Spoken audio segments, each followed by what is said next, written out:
tunasema aksanti. Nous avons prié longtemps pour ce programme. Tumeomba muda mrefu kwa hiyo mpango. Quelle joie de prêcher mon quartier de naissance. Furaha gani kuhubiri katika mkoa wangu ambapo nilizaliwa. Rentrer devant cette église où j'ai passé pour aller Saint François chez les catholiques.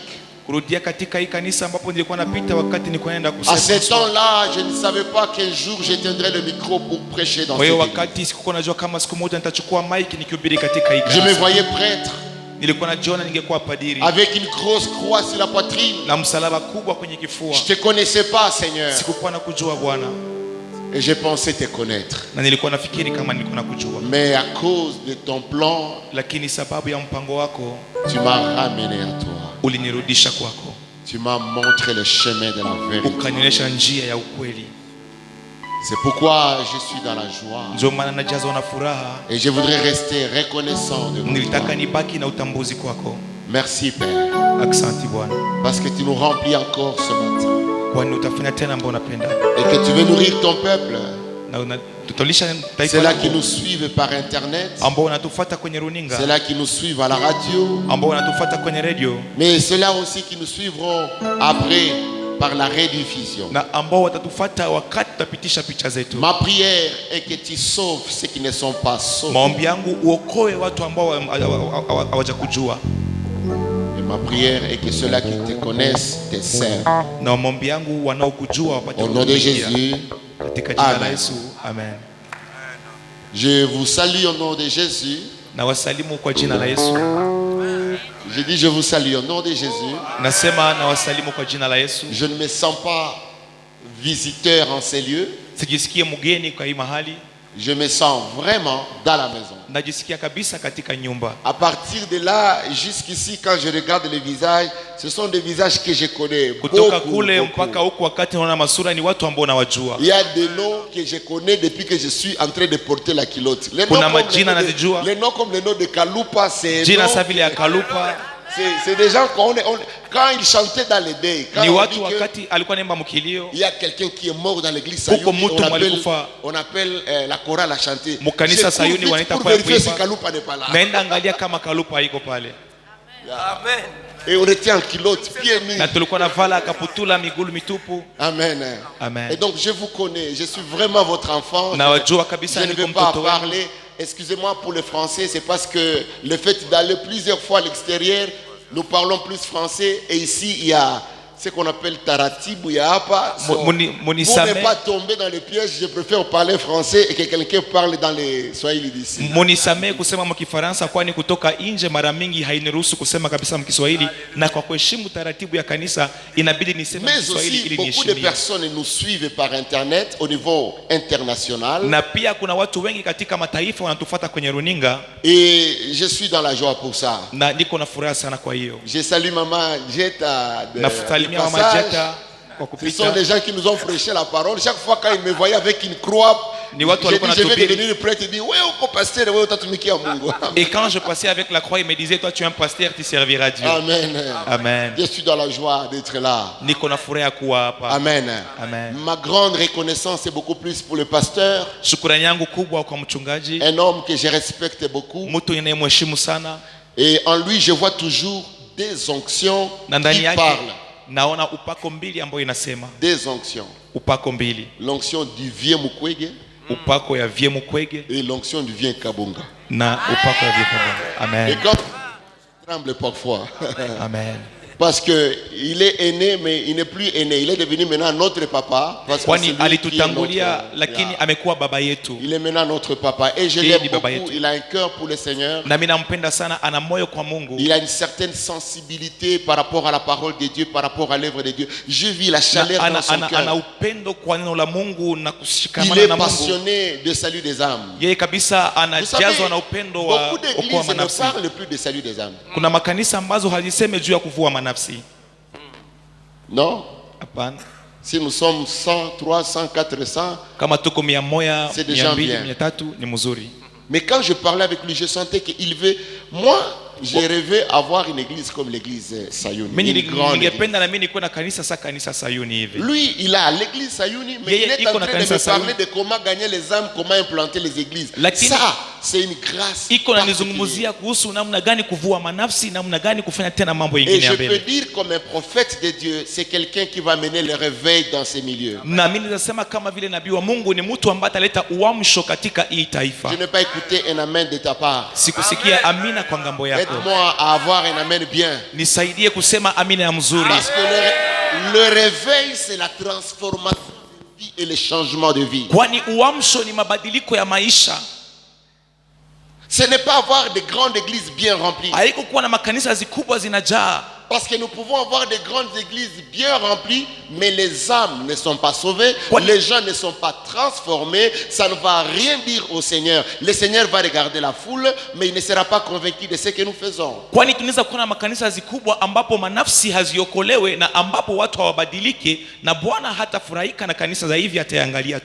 Et donc, quand je vois un pasteur qui accepte, qui aime les saluts des âmes, quand on lui dit tutaokoa manafsi, tunaenda kuokoa manafsi, anasikia shauku inapanda ndani mwake, mnasema huyu ni ngaliki mtu wa Mungu. Amen.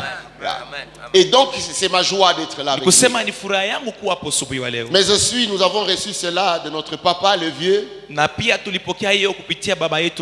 On a vu, pas même hier, pas même loin que hier, il a expliqué comment est-ce qu'il continue à implanter les églises et à faire le suivi des églises qui sont dans la périphérie. Chaque fois quand je parle avec lui, il me dit la chose que j'aime chez toi, c'est parce que tu vas dans la rue pour prêcher les gens à recevoir le Seigneur. Et reconnaissez que ça, c'est une grâce que vous avez à l'église Sayuni. Vous savez, tout le monde peut attirer la foule, mais ce n'est pas tout le monde qui peut transformer des vies. Je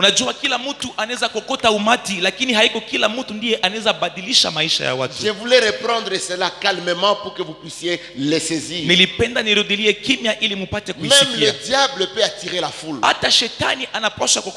mais le diable ne peut pas transformer la vie d'un homme. Ce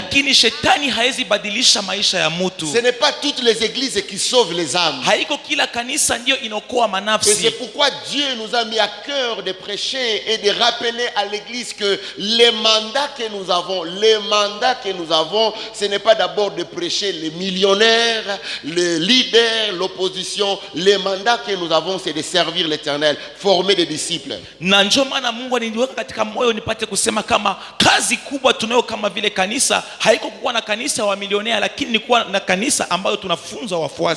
Quand vous lisez le livre de Matthieu 28, à partir du 19e verset jusqu'au 20e, Jésus, avant de monter au ciel, il va donner son testament.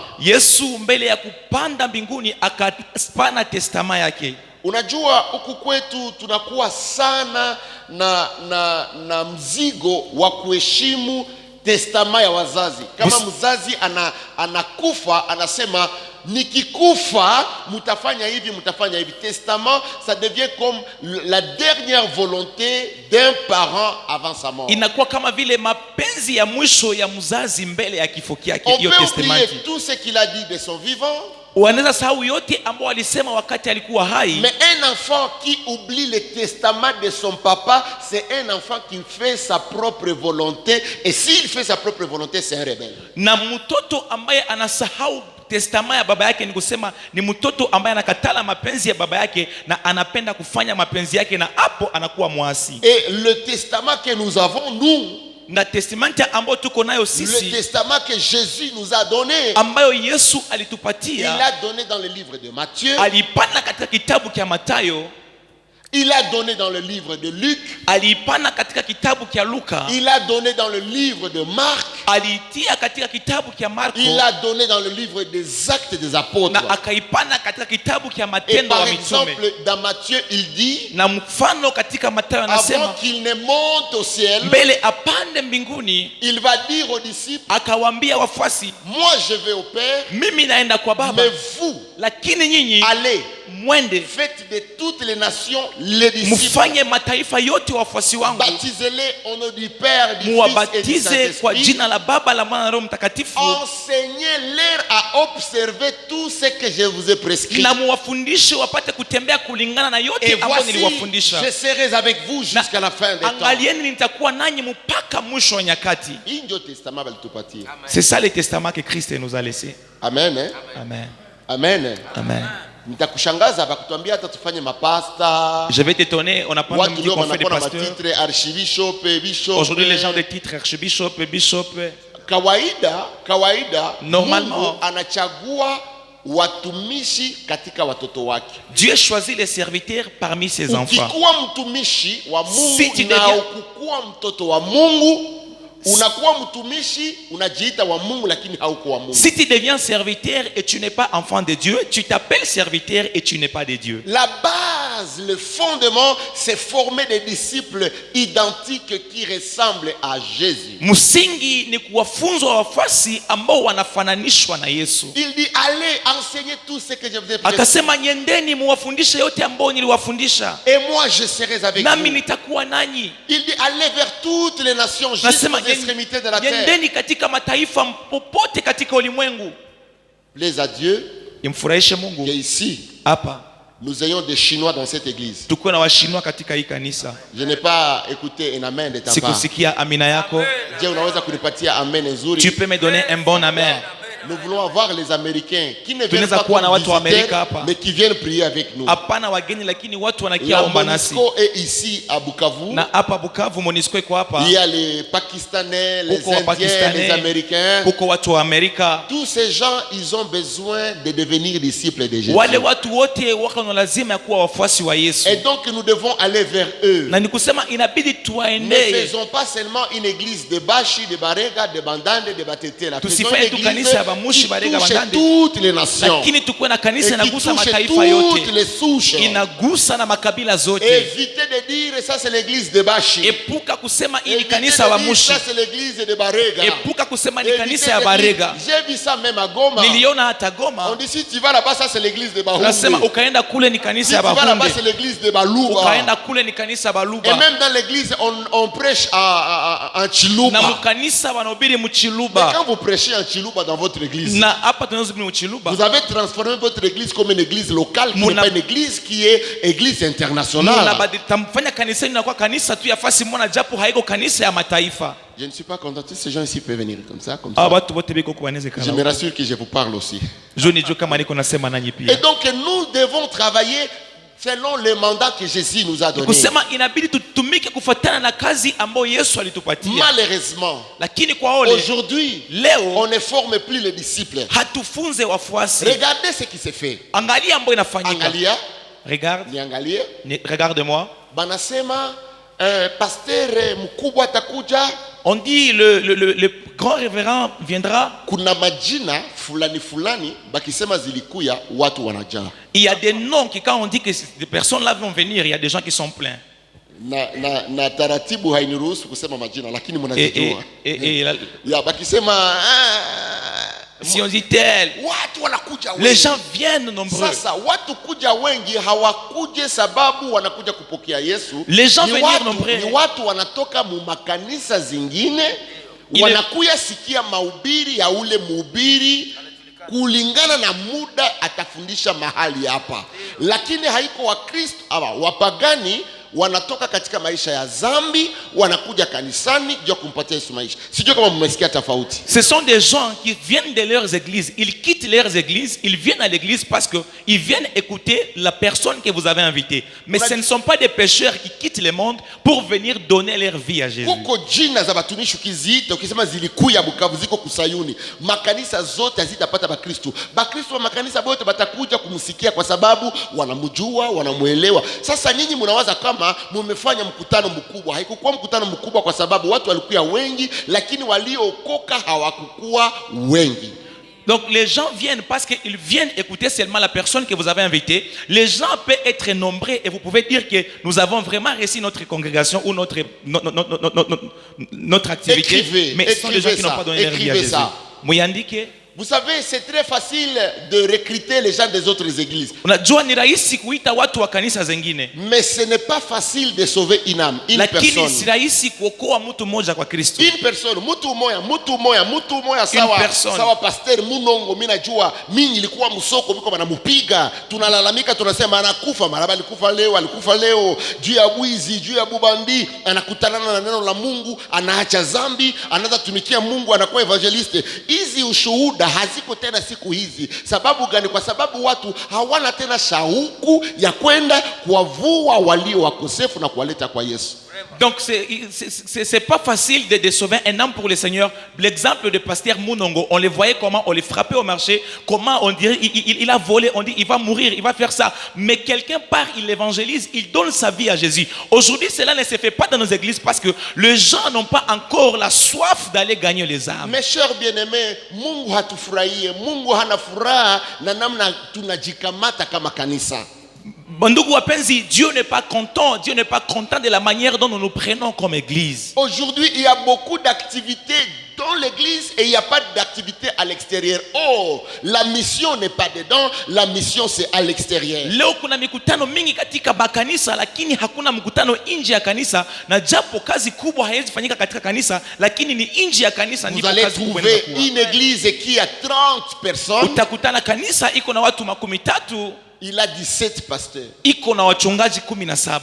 Parce qu'il faut le positionnement. Kwani wanapenda wapate nabo nafasi. Au lieu de prendre 17 pasteurs pahali ya kukamata wachungaji 17 pour une église de moins de 100 personnes, kanisa ya chini ya watu 100, prenez les 17, mukamate hiyo 17, ouvrez les cellules dans le quartier, mufungue vijiji katika mikoa, donnez-les les moyens pour qu'ils commencent à évangéliser. Uwapatie namna ya kwanza kufanya injili. Même s'ils peuvent réunir 2 ou 3 personnes, hata kama wanaweza kuwa watu 2 ama 3, l'œuvre de Dieu va avancer. Kazi ya Mungu itasonga mbele. Ça ne sera pas comme venir ici haitakuwa kama vile kuja hapa et nous remplissons cet endroit là-bas par les serviteurs, ile fasi yote na watumishi, mais des serviteurs en réalité qui n'ont pas le fardeau des âmes. Lakini watumishi ambao hawana mzigo wa manafsi. Des gens qui viennent avec de lunettes, watu wanakuja na malineti, avec des stylos, wanakuja na makalamu pour corriger ce qui se passe dans l'église. Juu ya kukosoa mambo yanayopitika katika kanisa. Ils n'ont pas le temps de parler même à un païen. Est-ce que tu as déjà reçu le Seigneur? Hawana wakati ya kuzungumza na mpagani ushakapokea Yesu. Et c'est comme ça que nous allons trouver déjà, on les appelle évangélistes. Na ndio utakutana watu wanawaita mwinjilisti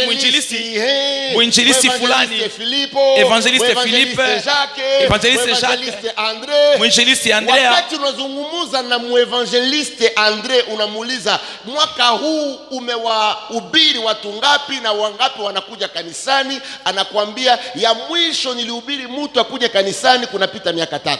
Et quand tu lui poses la question, tu lui dis cette année tu as prêché à combien de personnes l'évangile, ils sont venus à Christ, et il te dira ça fait 3 ans depuis que je prêchais une personne. Kazi ya waevangelisti kawaida inaweza kuwa kanisani, lakini hawakuitwa zaidi kanisani, wameitwa kwenda kuwavua watu nje na kuwaleta kanisani ili mapasteri waweze kuwaongoza. Le travail de l'évangéliste, ce ne sont pas appelés dans l'église, ils peuvent être à l'église, mais leur grand travail est appelé à l'extérieur de l'église pour prêcher les gens là-bas, ils ramènent les âmes et les pasteurs les prêchent. Usikubali kuitwa muevangeliste na uvue watu. N'acceptez jamais d'être appelé évangéliste sans avoir gagné les gens en Christ. Ukifika mbele ya Mungu, Mungu atakuuliza, je, wewe uliambia watu uko muevangeliste, umewavuta watu wangapi? Unaleta watu wangapi kwangu? Et quand tu arriveras devant Dieu, il te posera la question, toi tu t'appelles évangéliste, et combien des âmes tu as gagné pour moi et que tu as amené chez moi? Nous sommes contents de nos églises et nous voyons comment ça se passe. On a de bons chants, on a grande chorale, ils chantent, le Saint-Esprit descend, nous tremblons, nous parlons, watu wanasema kwa lugha, watu wanafurahi, les gens sont contents. Oh, grande église. Na tunafunga mikono, et nous croisons les bras, na tunakataa kuhubiri, et on refuse de prêcher. Ni nani ameleta hii mambo ya kuwaza kama wahubiri wako balabala ni maskini na watu wakusoma? Qui a amené cette pensée de croire que ceux qui prêchent dans la route, ce sont des pauvres et des personnes qui n'ont pas étudié? Wazazi mufanye hange. Le parent fait tentation. Sababu hata katika akili zenu mnajua mtoto akishindikana ama mtoto akishindwa masomo unamfanya kuwa évangéliste. Hapana. Parce que même dans ta pensée tu connais, si un enfant devient trop dur délinquant, tu le fais un serviteur de Dieu. Na kazi ya Mungu tunaifunga kwa sababu wakati wanaona watu wanahubiri barabarani ni watu maskini, ni watu hawakusoma, ni watu hawafae. Sasa watu wanaofaa katika hali ya kidunia wanakataa kumpatia Yesu maisha yao kwa sababu watu wanaowahubiri hawakusoma. Mtu wa kusoma hawezi kuhubiri mtu mwalisoma apokee Yesu kwa wepesi na huyo mtu apokee Yesu. Sijui kama mimi nasema Kiswahili. Nous sommes en train de détruire l'œuvre de Dieu. Nous détruisons l'œuvre de Dieu, nous les parents. En envoyant seulement les gens qui prêchent dans des routes, ce sont des pauvres, ce sont des gens qui n'ont rien. Kawaida. On devait regarder dans nos familles. Tungeangalia katika majamaa zetu. Les enfants intelligents. Watoto wenye akili. Les enfants qui réussissent bien. Watoto ambao wanaweza kama masomo mazuri. Watu wanajiheshimu. C'est qu'on envoie faire la théologie. Ndio tunawatuma sasa kufanya teolojia. Mais ce n'est pas le cas. Lakini haiko hivi. Ce n'est pas le cas. Haiko hivi. Le travail de salut des âmes. Kazi ya kuvua manafsi. Vous voyez, on a dit il y a la formation le matin. Tulisema kuna mafunzo asubuhi. Les gens ne viennent pas. Watu hawakuja. Parce qu'ils pensent que ça ne les concerne pas. Kwani wanafikiri kama haiwahusu. Nilikuta tu wazee wa kanisa. J'ai trouvé seulement le vieux de l'église. Ba membre ya kanisa mkichwa wao wanajua kama wanapaswa hubiri ni bazee, ba choriste, ba evangeliste. Le membre de l'église savent que sont les vieux. Kristo abajue kama wanaitwa vile vile kuhubiri neno la Mungu. Kila Mkristo anaitwa kuhubiri neno la Mungu. Chaque chrétien est appelé à prêcher la bonne nouvelle.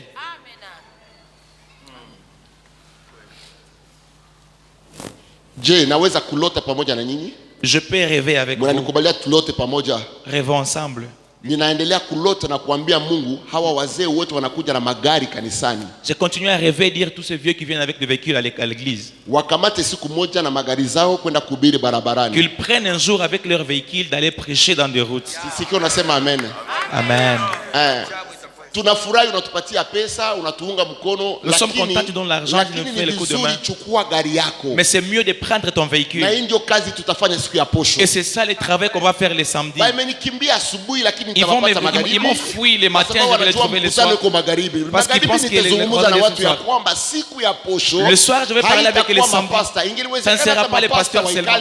Ça sera bien que les pasteurs restent ici. Nous les chrétiens, les choristes, les protocoles, les diacres, les intercesseurs, les chrétiens normaux, nous tous nous portons blanc et qu'on entre dans le commune de Kadutu et que chacun commence à prêcher quelqu'un. Tu as déjà donné à Christ ta vie. Tu sais que il y a l'enfer. Kuna jehanamu iko mbele yako. Unajua kama kuna paradiso. Et tu dois choisir ici. Na inabidi uchague hapa. Si tu ne choisis pas maintenant, kama uchague sasa, demain ça sera tard. Kesho utachelewa. Aujourd'hui tu dois choisir. Leo inabidi uchelewe. Il va te dire, uchague. Nakwambia, moi j'ai prié et tout. Mimi naombaka je ne parle pas de la prière. Siseme juu ya Et maombi. je ne parle pas de l'église. Siseme juu ya kanisa. Je ne parle pas de religion. Siseme juu Je ya ne te dini. demande pas de venir chez nous. Ce que je suis en train de te demander, si tu meurs aujourd'hui, tu iras au ciel. Le ciel existe. L'enfer existe. Et tu dois choisir. Qu'est-ce que tu choisis? S'il te dit, j'ai choisi le ciel, tu lui dis, il y a une condition. Pour entrer au ciel, tu dois croire et tu dois te faire baptiser. Et il va te dire aussi, je suis baptisé. Parce que la plupart des personnes, ils pensent qu'être baptisé, c'est ça, être sauvé. Non. Le baptême ne sauve pas. Mais celui qui est sauvé doit se faire baptiser. Je dis le baptême ne sauve pas. Mais celui qui est sauvé, il doit se faire baptiser. Beaucoup se sont fait baptiser par contrainte. Il veut se marier chez nous. Il ne peut pas se marier sans le baptême. Par immersion. Alors on lui dit, baptise-toi pour le mariage. La personne s'est fait baptiser, mais il n'a pas donné sa vie à Christ. Il y a beaucoup de parents qui obligent les enfants de se faire baptiser pour payer les minervois. Si tu ne fais pas baptiser cette année, l'enfant va se faire baptiser. Non pas parce qu'il a rencontré le Seigneur, mais parce qu'il y a un parent qui l'a obligé d'aller se faire baptiser. Cet enfant, tu l'amènes à l'église, on va lui donner le poste dans la chorale. En croyant qu'il a donné sa vie à Christ. Mais en réalité, c'est un baptisé païen qui vient dans l'église pour engrosser les filles.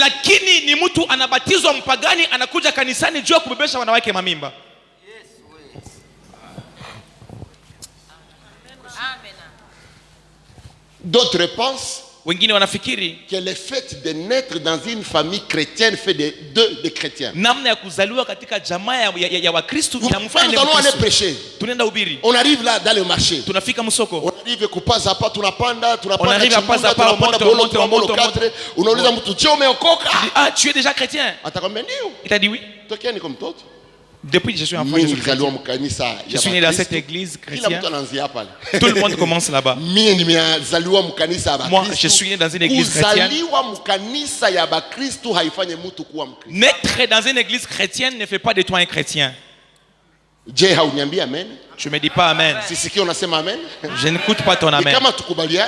Et si nous ne sommes pas d'accord, ndio najua kwamba hutanikubalia kwa mambo mengi kwa sababu ni mambo ambayo umeweka kichwani ijapokuwa ni uongo. Hauko Mkristo juu baba yako alikuwa pastere na mama yako alikuwa pastere ukazaliwa mjamaa ba pastere. Inabidi kuwa Mkristo kama uko na ushuhuda unaweza sema angalia ile nilikuwaka zamani na ile ambayo nimekuwa leo. Kama hakuna tofauti katikati ya mbele na leo hauko Mkristo, umeingia katika dini.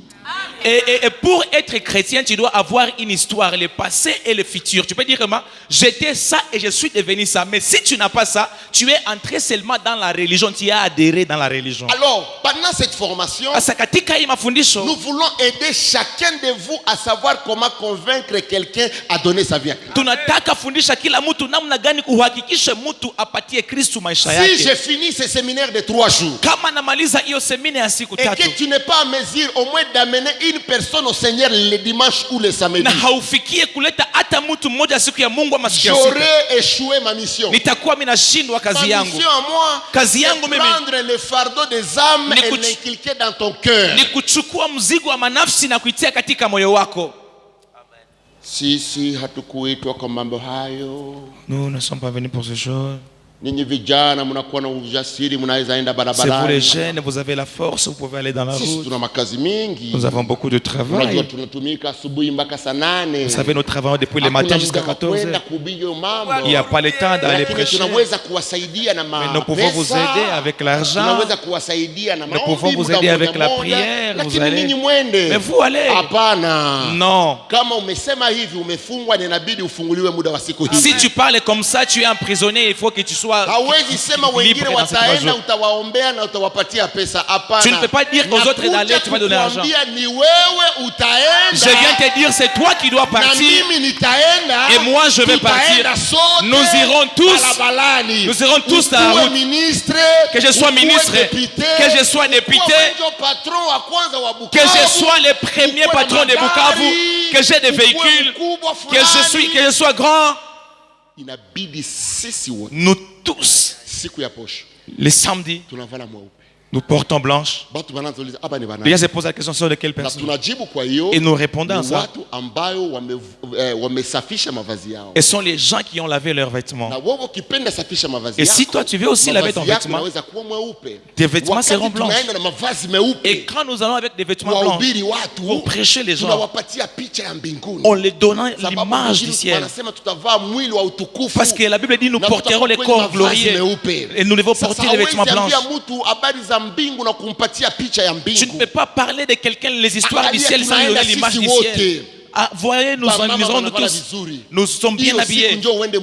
Et c'est le jour qu'il faut aller au salon. C'est le jour qu'il faut porter les vêtements en dessous de la valise. C'est le jour qu'il faut porter un bon chaussure. C'est le jour qu'il faut porter un bon cravate. C'est le jour qu'il faut porter ta meilleure veste. Tu mets un bon parfum. Lave bien ta bouche. Mets vraiment le lieu de beauté bien. Nous tous, chacun avec sa personne. Et nous passons. Et quand tu salis quelqu'un comme ça, tu dis bonjour papa. Il te dit bonjour. Deuxième question. Tu as déjà reçu Christ. Toi tu es qui? Non. Tu n'as pas besoin de savoir si je suis qui. Tu as besoin de savoir d'avoir l'assurance si tu partiras. Tu as vraiment donné ta vie à Christ. Pourquoi tu me poses ça? Parce que je t'aime. Et je n'aime pas que tu partes en enfer. Dieu m'envoie de te dire, si tu ne choisis pas aujourd'hui, demain sera tard. Il faut qu'aujourd'hui tu confesses par ta bouche et que tu crois par ton cœur que Jésus-Christ est le Seigneur. Et si tu acceptes de me baptiser, tu seras sauvé. Alléluia. hailombi ufanye théologie. Ça ne demande pas que tu fasses la théologie. Hailombi ukuwe shemasi. Ça ne demande pas que tu sois diacre à Na l'église. hailombe ukuwe na diplome ya ancienneté, ukuwe na cheti ya kuonesha kama umekawa katika kanisa. Mtu anaweza okoka asubuhi. Quelqu'un peut te convertir le matin. Na magharibi. Et le soir, anahubiri mwingine. Il prêche une autre personne. Et il donne sa vie à Christ. Tunakuwa na mandat tuko nayo. Nous avons notre mission, notre mandat que nous avons. Et ce mandat concerne tout le monde. Prends la main de celui qui est à tes côtés de lui. Et toi aussi. Et toi aussi tu dois prêcher la bonne nouvelle. Prends la main de celui qui est à tes côtés. Prends la main de celui qui est à tes côtés. Et toi aussi tu vas prêcher. Et toi aussi les samedis. Nous irons ensemble pour chercher ceux qui sont perdus. On n'ira pas chercher ceux qui sont pris autre part pour qu'ils viennent dans nos églises. Les gens qui sont sauvés ne nous concernent pas. Les gens qui nous concernent, ils sont les mauvaises personnes. Les gens qui sentent l'alcool. Tu les vois, ils portent un mini-jupe. Il met des tilos. Il est en train de faire la prostitution. Ce sont des personnes. Ce sont les gens que nous devons aller chercher. Aujourd'hui on se rend saint. On ne part pas vers les pécheurs. Et quand les pécheurs s'approchent de nous, on les condamne. C'est dit, aujourd'hui je me sens aller prier. Et il vient dans Sayuni. Elle porte un mini-jupe. Elle porte un cinglé. La poitrine est ouverte. Et avec des bijoux sur les oreilles. Avec des dreads. Vous allez la voir comment. Il va entrer. On va l'accepter qu'il entre. Il ne va pas entrer. Parce que la loi de nos églises ne permet pas des personnes comme ça d'entrer dans nos églises. Toi tu te vois chrétien, saint. Toi tu ne te vois pas saint, tu ne peux pas aller chez eux. Elle vient chez toi. Toi tu les chasses à la porte. Quand est-ce qu'elle sera sauvée?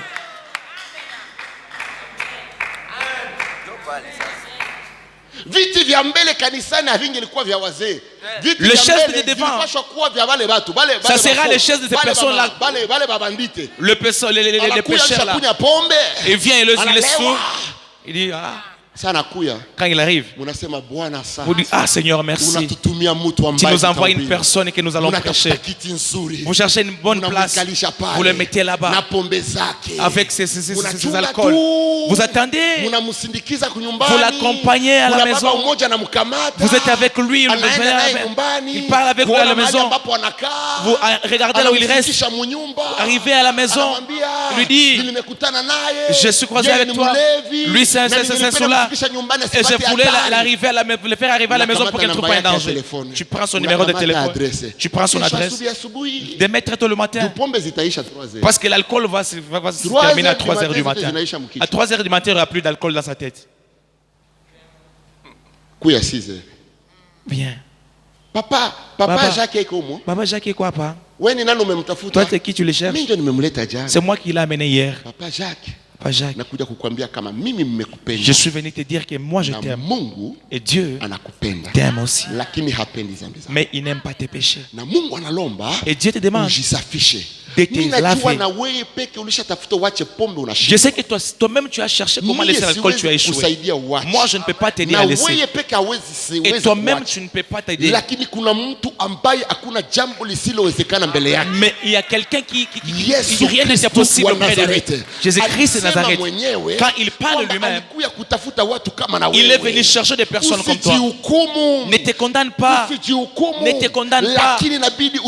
Mais tu dois vraiment confesser tes péchés. Tu dois laisser tes péchés. Et tu dois donner ta vie à Christ. Et si tu acceptes, je peux t'aider. Tu vois, hier je t'ai amené. C'est moi qui t'ai accompagné. C'est pourquoi tu n'as pas perdu ton téléphone. C'est pourquoi on ne t'a pas volé l'argent. Parce que je veux que tu aies la vie. Laquelle vie? Et que tu aies la vie éternelle. Mais il y a un seul chemin. Tu dois croire à Jésus comme Christ est sauvé. Amen. Parce que tu l'as amené le soir et tu as prié pour lui toute la nuit. C'est pas à toi de convaincre, c'est pas toi qui vas convaincre. Toi, parle seulement. Prie pour lui seulement. Et laisse le Saint-Esprit faire son travail. Il ne faut pas te présenter comme Hercule. C'est moi qui va l'aider. C'est moi qui va le sauver. Il n'y a aucun homme qui peut sauver l'autre. Nous avons un seul sauveur. Un seul sauveur, c'est Jésus-Christ. Et sa volonté, c'est sauver les perdus. Donc quand tu pries pour la personne, tu commences à le prendre en charge. Le matin, tu viens, tu lui parles. S'il refuse de recevoir Jésus, je t'invite à l'église. Je t'invite à l'église. S'il refuse de venir à l'église, il n'y a pas de problème. Parce que l'important, ce n'est pas venir à l'église. L'important, c'est d'abord recevoir les saints. Et puis tu prends son contact. Je viendrai encore te saluer samedi. Samedi, tu viens. Cette fois-ci, tu amènes un jus. Et tu lui donnes. Est-ce que tu as déjà goûté un jus? Je sais que tu bois beaucoup l'alcool. Alors que l'alcool, c'est pas bon. Prends un jus. Tu parles avec lui. Jésus m'envoie. Il te sort. Il veut te sauver. Il veut t'amener dans l'église. La vie que tu mènes va t'amener en enfer. Avec ta prière, cette personne-là finira par donner sa vie à Christ. Mais nous nous fatiguons. Nous les jugeons à l'entrée. Et nous sommes très saints. Tu les regardes. S'il sent l'alcool à côté de toi, tu te déplaces. Et tu commences à dire à d'autres, regarde ce papa-là. Les gens vraiment sont détruits. Hein. Quelqu'un peut venir vraiment ivre comme ça à l'église. Si quelqu'un qui est ivre ne vient pas à l'église pour chercher Dieu, il va trouver Dieu.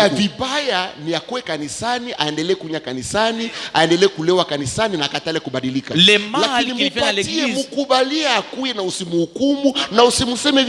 les mal qui continuent à venir à l'église, ils s'enivrent à l'église et qu'ils refusent de changer. Mais s'il vient pour changer, et je peux vous dire, c'est ça notre mandat. Si on ne fait pas ça, on est distrait. Si on ne fait pas ça, on est dans le sommeil. Ne te crois pas supérieur au point de dire que moi je ne peux pas aller dans la rue. Le peu de personnes qui ont reçu le Seigneur dans la rue quand je prêche, mon papa, je peux te dire, ce sont des personnes qui me connaissent. Quand il me voit en train de prêcher dans la route, ah bon? Et celui-ci aussi. Celui-ci n'a pas faim. Celui-ci ne manque pas le travail. Mais il parle des bonnes choses. Écoute, quand tu parles, tu prêches. Les Saint-Esprit commencent à marcher. Les cœurs commencent à toucher. Je vis vraiment des personnes vraiment qui quittent dans des boutiques et qui s'avancent. Ils commencent à sentir des choses intéressantes. Ils s'approchent. Et quand ils arrivent devant, il dit, il y a un seul chemin. Confesser par ta bouche que Jésus-Christ est le Sauveur et que tu crois dans ton cœur et accepter d'être baptisé. Et les gens reçoivent Jésus. Je ne fais pas des grandes croisades. Avec des conteneurs dans des stades. Non. Mais quand je vois le travail que je fais dans la route, je pars avec un seul baffle comme ça chargeable, avec des intercesseurs. 36 personnes reçoivent le Seigneur. 40 personnes. Si je fais la somme la semaine, je suis dans les 130 personnes. Et je peux te surprendre. Je ne le fais pas pour mon église. Si tu le fais à Bagira et quelqu'un reçoit le Seigneur, tu vas le faire avaler votre église de Kadutu. Dis-lui, cherche l'église à côté. Appelle un pasteur, dis-lui, je t'envoie un tel prédicateur. Il a reçu Jésus, il doit être baptisé et affermi. Devant Dieu, tu fais ton travail. Beaucoup de pasteurs, ils prêchent pour qu'ils trouvent des chrétiens dans leurs églises. C'est bon, c'est un bon chemin pour trouver les chrétiens. Mais allez le faire parce que tu as en toi les sentiments que tu veux satisfaire. Mais si tu le fais pour Jésus, tu te dis, s'il reçoit Jésus, qu'il vienne ou qu'il ne vienne pas, mais moi, je fais mon travail, cette personne n'a reçu Jésus. Les plus grands erreurs que nous faisons, c'est prêcher notre église et notre pasteur que de prêcher Jésus. Vous circulez. Dans notre église, les gens s'aiment beaucoup. Aujourd'hui, tu as un problème, les gens ne te regardent pas. Mais si tu viens dans notre église, les gens s'aiment. Les gens peuvent venir même te visiter. Il ne vient pas à l'église pour chercher Jésus, il vient chercher l'amour. 2 jours, 3 jours, il te salue. Tu ne les vois pas. Tu l'as dit l'amour. Tu ne donnes rien. Il tombe. Mais si tu lui parles de Jésus, je te dis vraiment de profond de mon cœur, beaucoup de gens souffrent et ils ont besoin de Jésus. Il y a des gens qui ont beaucoup de problèmes qui n'ont pas de solution. Seul Jésus peut leur donner la solution. Si toi tu ne prêches pas Jésus, si toi tu ne parles pas de Jésus à quelqu'un, cette personne sera perdue. Laisse-moi te dire encore. Watu wengi wanakufa mu mahopitali na sida na diabete. Hapana jua wakati yabo ilienea, lakini jua bakupata mtu wa kumwambia kama Yesu anaweza ponya sida na Yesu anaweza ponya diabete. Laisse-moi te dire que beaucoup de gens meurent dans des hôpitaux avec le sida, avec la diabète, pas parce qu'ils devraient mourir, mais parce qu'ils n'ont pas trouvé quelqu'un pour le dire que Christ peut les guérir. Amen. Le travail de gagner les âmes, kazi ya kuvua manafsi, c'est le mandat que Christ a fait de nous. Ni kazi ambayo Yesu alitupatia. Il dit à ses disciples, anaambia wafuasi wake, suivez-moi, munifuate, et je ferai de vous na nitawafanya des pêcheurs d'hommes. Wavuvi wa manafsi. Suivez-moi, munifuate. Matthieu 4, Mathayo 4, Matthieu 4, Mathayo 4, 19, 20. J'aimerais que celui qui a la Bible en Swahili qui l'ouvre ça et qu'on lit ça. Matthieu 19, 20. Mathayo 4. Yeah. Na Mathayo sura 4 na mstari wake wa 19 inasema hivi. Akawaambia, nifuateni. Nami nitawafanya kuwa wavuvi matajiri. Munifuate ndawafanya matajiri. Ndio vile banaandika kwa Biblia yenu. Munifuate nitawapa ndoa. Suivez-moi, je vais donner le mariage. Yesu alisema munifuate na bapatia makazi. Jésus a dit, suivez-moi, je vais vous donner du travail. Yesu alisema munifuate, suivez-moi, ndabadilisha maisha yenu. Je vais changer votre vie. Rudilia Bwana. Rudilia tena. Tunarudilia.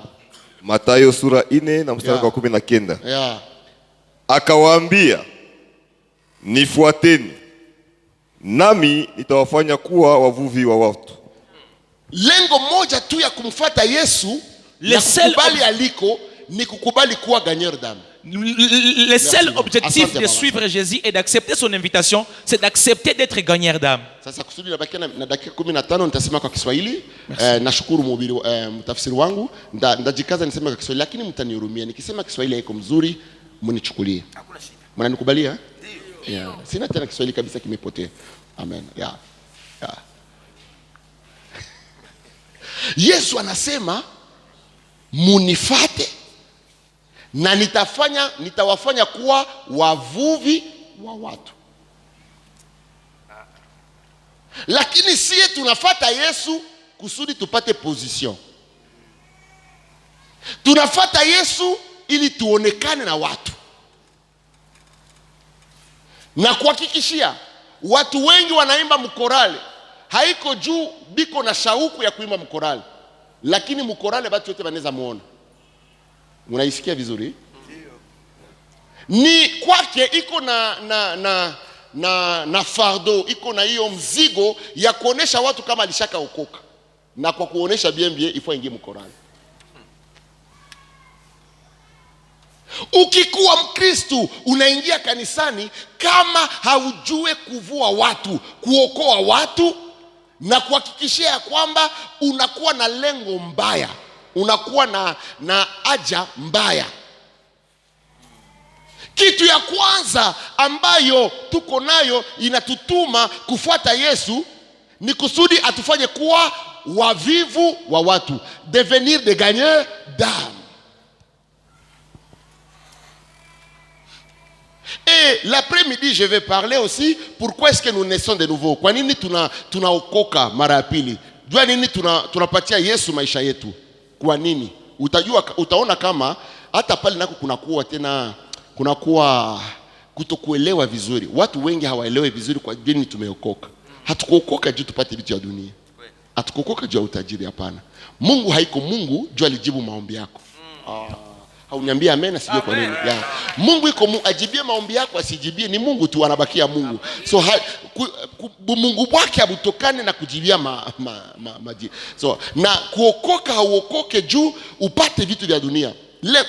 Mkuokoka unaweza pata vitu vya dunia, lakini kuna vitu vingine ambayo unapata wakati ambapo unaokoka, na hii nitaionyesha magharibi. Yesu amekuita, amekwambia kuja nikufanye kuwa mvivu wa watu. Na ukiendelea kusoma Biblia wanasema wakaacha kazi zao zote na wakakuwa wote wafuasi wa Yesu. Ninakiri katika jina la Yesu, tokea juma hii utabadilisha mwenendo wako, utabadilisha maisha yako, utabadilisha mafikiri yako na namna yako kumtumikia Mungu, utageuka kuwa mvuvi wa watu. Amen yako haiko kubwa. Amen yako haiko kubwa. Juma hii maisha yako itabadilika. Juma hii mafikiri yako itabadilika. Utakuwa mtu mpya. Utaanza ona mtu mwenye iko mzambi, unasikia moyo wako hauna amani mpaka uombe huyo mtu, mpaka huyo mtu mlete kanisani.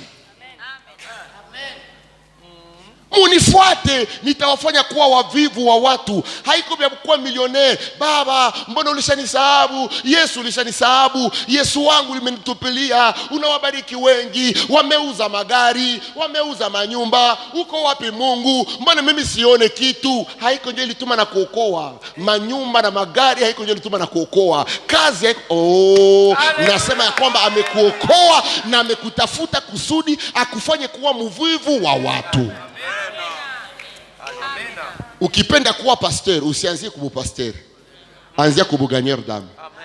Ukipenda kuwa evangeliste, usijite, usisema sema mimi sasa inabidi na mimi mnifanye muevangelisti, nimekawa kanisani, nimetumikia kanisa vizuri, mumetia wengine wa evangeliste, mimi amnikamate kuwa evangeliste. Anza vua watu kwa Yesu. Anza tafuta Yesu. Tafuta watu, walete. Watakuwa 5, watakuwa 7 napita kwenye ubatizo, wanapana ushuhuda. Mtu fulani ndio alituhubiri, Jacques ndio alituleta kwa Yesu, Papi ndio alituhubiri. Watu huyu mtu anakuwa na kitu ya Mungu. Papi anafanyaka namna gani? Kila posho tunabatiza watu kulingana na mahubiri ya Papi alifanya mbalabala. Hautasema bakufanye muevangeliste. Wazee watasema kama tuna muevangeliste wa kweli mahali hapa ni sasa. Wewe unapigania muevangeliste wa titre na mpaka sai, mpaka leo, mpaka sai niko nasema hauyaokoa hata mtu mwako wa Yesu.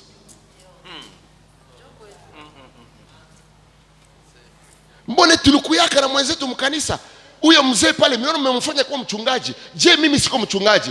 Usipiganie mchungaji. Hakusema mkuje kwangu nitawafanya kuwa wachungaji. Hapana, alisema mkuje kwangu nitawafanya kuwa wavivu wa watu. Vua watu, tafuta watu.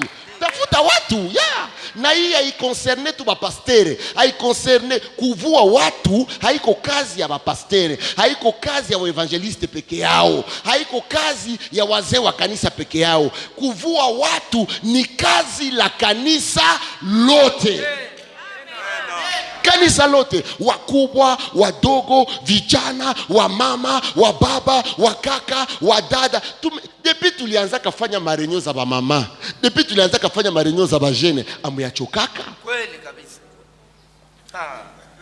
Bale za munabakilia tu banani wamekubali, wameni wanakataa, munakubali, munakataa, munaenda, munarudia, munakosa kusikilizana, munakosa kuelewana. Huyu hata semesha huyu hata juu mumesahabu kazi ambayo Yesu amewaitia. Yesu akubaita kufanya marenyo, marencontre. Mupunguze marencontre, mupunguze marenyo zenu zigeuke kuwa marenyo za baganier dame.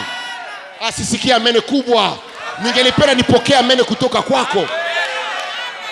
Amen. Hizi marenyo nitakupata tu utabiri wa uongo.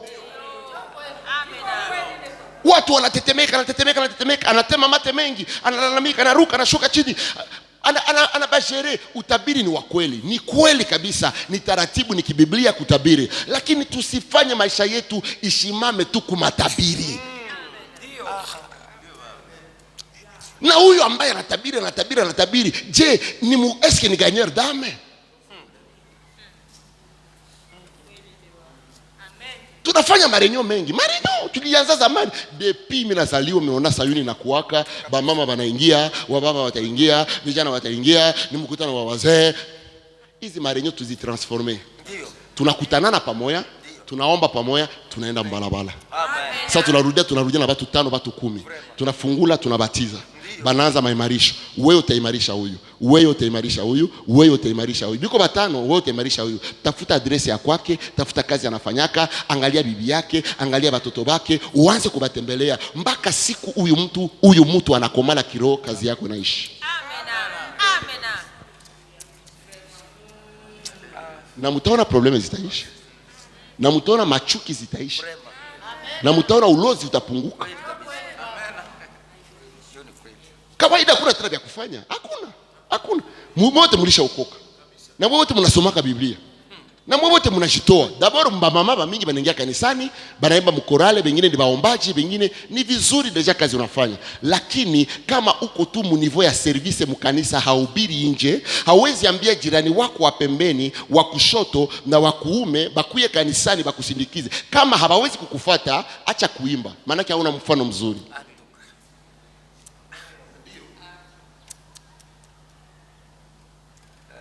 Shida kubwa kanisa leo ni kidini. Tunakuwa zaidi katika kidini kuliko kuingia katika Biblia.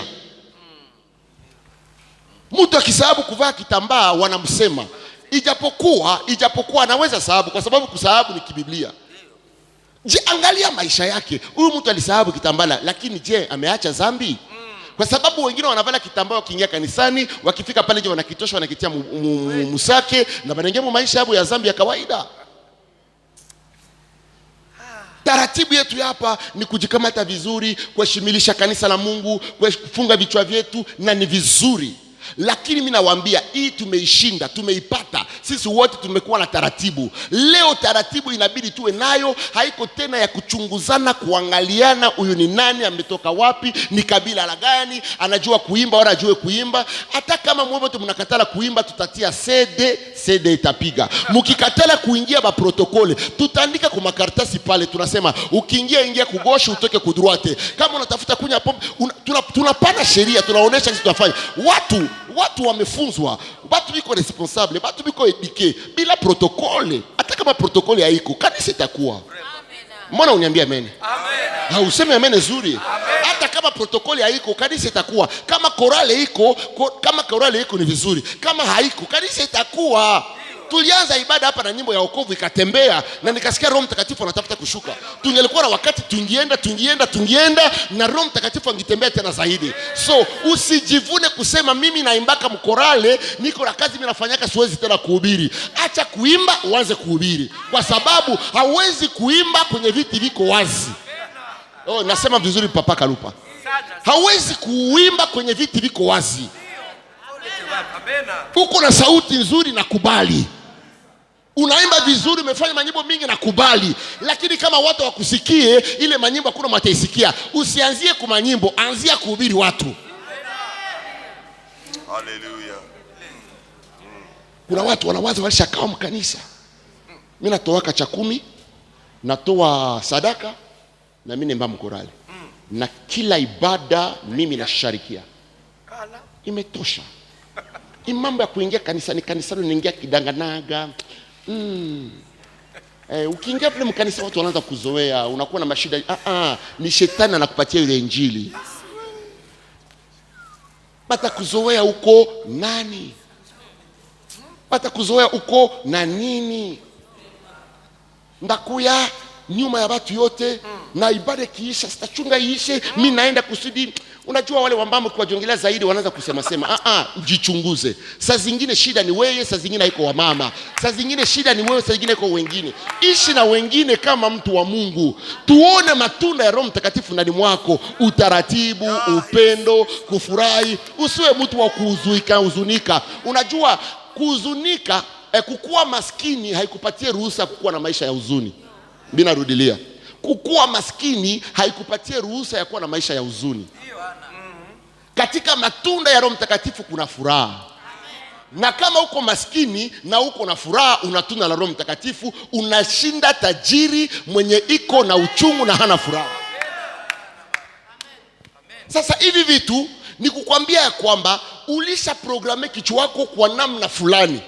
Na mimi Mungu amenituma ni kudeprograme, nivute kichwa yako kama tablo na niacha mkitu moja tu.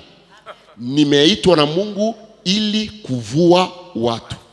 Ukienda na hii mkichwa yako, utageuka pastor, utageuka evangeliste, utakuwa apotre, utakuwa vyote unapenda, utakuwa mwimbaji mkubwa, kwa sababu wakati wote ambao utakuwa unashimama kusema, una watu watakusikia, watu wenye ulitembelea, watu uleta kwa Yesu. Lakini leo hakuna. Kanisa ikisahabu kuhubiri, banaanza mabishano na kupigana. Kwa sababu hakuna kazi. Kawaida unakamata posho mzima uko unaombea ibada. Posho mzima ibada gabula. Kamata siku 3 ombea ibada, na siku 3 uende ubiri watu watakuwa muibada. Amen. En réalité, wewe peke ulishaka jifanya intercesseur.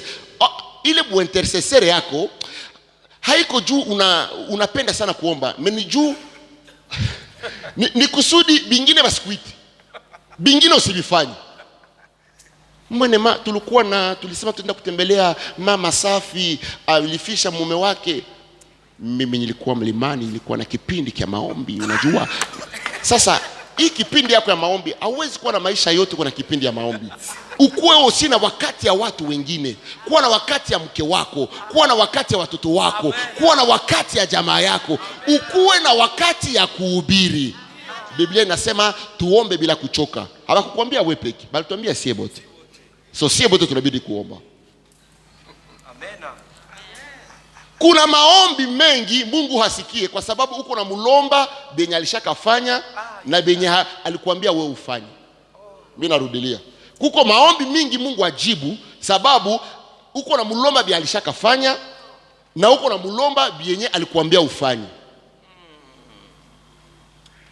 Biblia inasema kuna furaha mbinguni wakati mtu mmoja.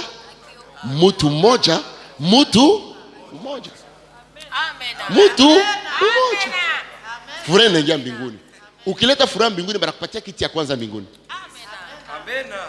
Ulifurahisha mbinguni. Mungu afurahi yake ovyo ovyo. Mimi nitakwambia hata sadaka zifurahishe Mungu zaidi. Naweza kuambia maombi yako ya siku 60 haifurahishe Mungu kama vile ungeliokoa nafsi moja. Biblia inasema kuna furaha mbinguni wakati mtu mmoja tu anakubali kupatia Yesu maisha yake.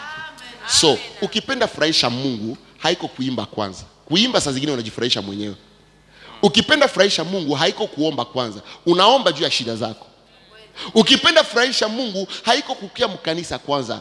Ukipenda furahisha Mungu, uende msoko. Angalia ule kijana kunavuta bangi, anaikana chini. Mshike mikono, muulize kwao ni wapi, mutembelee, mchukue, unasema hii inakuwa msalaba yangu. Unaanza muombea, unaanza mtembelea. Uko na kapitula 3, unakamata mzabatoto zako zimoya na umpatia, unamunawisha, nawa vizuri, pakala mafuta, unamuonesha upendo mbele, umuoneshe neno la Mungu. Wakati utapana neno la Mungu, ile neno la Mungu itakutana na upendo ulimuonesha, huyu mtu atakuwa kabya kweli. Na batu mingi biko mbalabala ni babandi, nijua bakupata mtu akubapenda.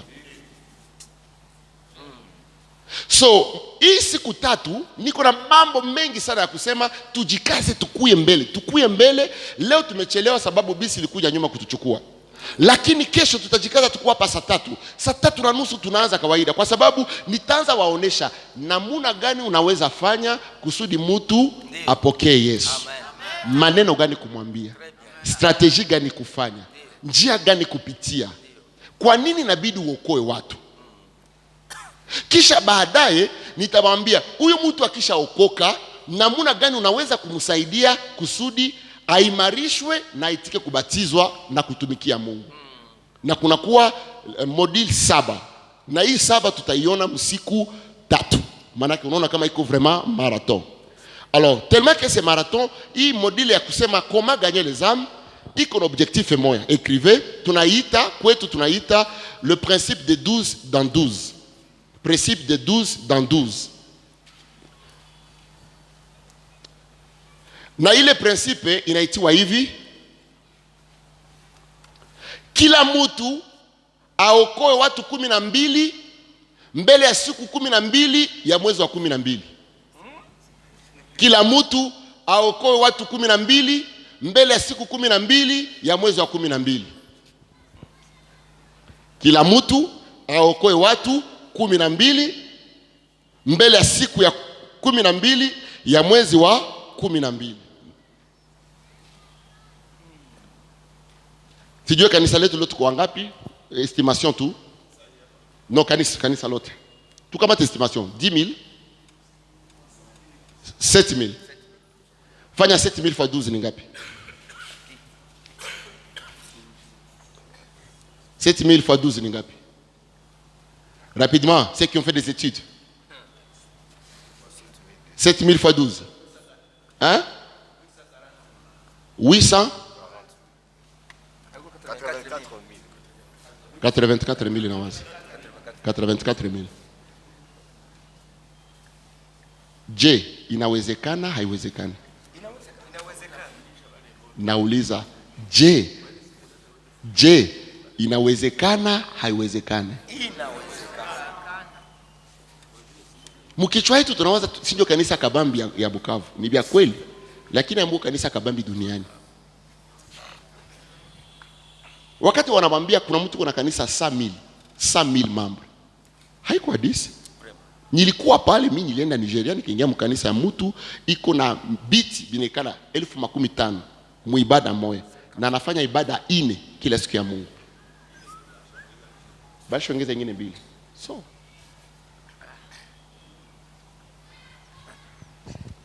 nakuja kuambia kama profeti wa Mungu.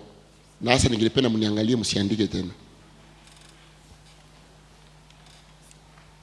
Inabidi tubomoe vibambazi.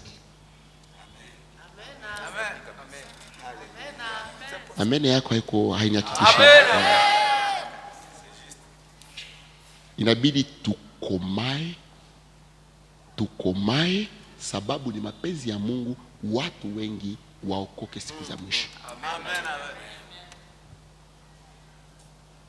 Kama kila mtu anaweza kubali watu 12, tutakuwa watu 84. Ni kusema tunaweza uza aka quartier hapa na tunasikilizana na gouvernement, tunabambia kugisi hali inaendelea haitawezekana njia ikuwe tena hapa hivi. Tutawapatia barabara ngambo ya kule vile kwa sababu tumeuza nyumba 13 hapa. Tunavunja manyumba zote, tunatia chini, tunatia tukiangare kimwa kwenye watu watakuwa na kusikia neno la Mungu, kuabudu Mungu, kuimbia Mungu, kuchezea Mungu na kutukuza Mungu. Au niambia amen. Amen. Amen.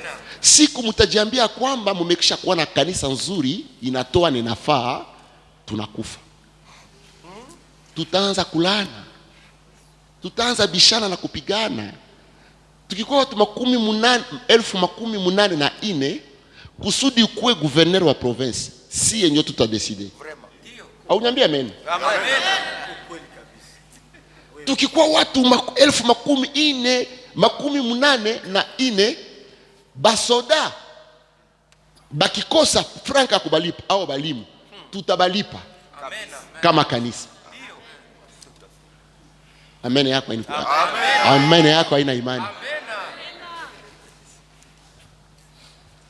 Na hii siifanye juu ni mwetu. Mahali pote naenda ni kitabu iko na Mungu akituwezesha kitatoka na mwezi 2 mtapenda takipata. Tunasema ujifunze kuhubiri mtu mmoja kumwezi. Umoja kumwezi. Acha tutoshe tu 7,000. Tukamata tu 3,000. Hata 1,000 tu itiki. tutakuwa ingine 12000 itaongezeka, tutadouble kanisa mara pili. Amen. Na ni lengo la Mungu, kwa sababu unajua kanisa hizi, kanisa zetu wengi hawakukuja kwa Yesu munjia ya wokovu. Wengi waliingia mkanisa Sayuni, Iselpa, CBK et tout ça, kuba katolike, kuba adventiste. Watu wengi waliingia mkanisa hapana juu waliokoka. Alizaliwa mjamaa ya Wakristu, baba na mama ni Wakristu, akakomala mule mkanisa ya Wakristu, akaoea mkanisa ya Wakristu, akazala batoto 12 mkanisa ya Wakristu, bale batoto 12 bakazalana nabo mkanisa ya Wakristu. Tunakuwa wengi, juu miaka zilishapita, tunakuwa wengi. Haiko resultat ya evangelisation. Mais hivi tuko wengi sasa, tunakuwa arme, tunaweza kushimama. Oh, haleluya. Tunaweza kushimama, tunasema sisi wote twende tutafute watu na tuwalete kwa Yesu. Mtaona samedi tutakosa kwa kutia watu. Samedi tutakosa kwa kutia watu. Amen. Juu tutaenda sie wote, na ndatia mkazo kwa hiyo hata kujioni kuambia watu siku ya posho tunakutana na hapa, tutakubaliana saa pamoja, tunaenda sio tuishavala weupe, tunaenda kuambia watu mkuye kanisani mkutanane na Yesu. Mkuye kanisani mkutanane na Yesu. Na bote watakubali kubatiziwa, tunababatiza ile siku. Amen.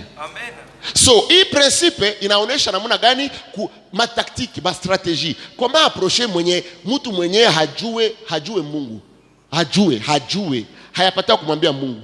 Kuko ba vile unamwambia, est-ce que tu connais le Seigneur? Mais le Seigneur, il habite où? Il est dans ces quartiers ici. Unajua Yesu? Anamwambia Yesu anatumikaka wapi? Ni mtoto wa nani? Donc kwake anawaza ni mtu wa mkartie pale, hayasikia hata anamwambia jina la Yesu. Kuko ba vile namna gani unaweza kumapprocher? Kuko ingine strategy, mtu mwenye anasikia neno la Mungu lakini anafanya moyo wake kuwa mgumu. Na namuna gani ya kuapprocher mtu mwanawaza alishaka okoka na hayaokoka? Amen. Na haba ni bamingi, haba ndio bamingi. Na biko mkanisa. So namuuliza, uliokoka, tupatie ushuhuda wako.